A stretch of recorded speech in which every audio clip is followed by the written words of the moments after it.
Angren shahridagi AGMK ChRU idoraviy harbiy qo'riqlash xizmati joylashgan oltin saralash fabrikasi hududida 2 avgust kuni soat 19:30 atrofida HJ ismli xodim xizmati davomida o'z hamkasbi KMni xizmat pistoleti bilan otib qo'ydi.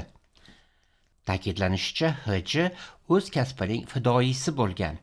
Bir necha yil davomida fabrikada yuz bergan o'g'irliklar, ichki sxemalarga qarshi kurashgan yagona qo'riqchi edi. U ko'p marta guruh rahbariyatiga ruhiy holati yomon ekani, stressda yurganini aytgan, yordam so'ragan.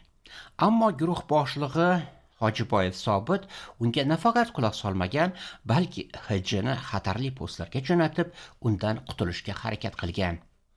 Sababi HJ oltin ko'mir o'g'irlash sxemalaridan xabardor bo'lib qolgan edi. ChRUdagi rejimnik laqabli G'iyosjon va Sher laqabli ishchi, ular ortidan yuradigan aka-uka jiyanlardan iborat guruh 48-shtolniya atrofidagi madalli toshlarni nazorat qiladi.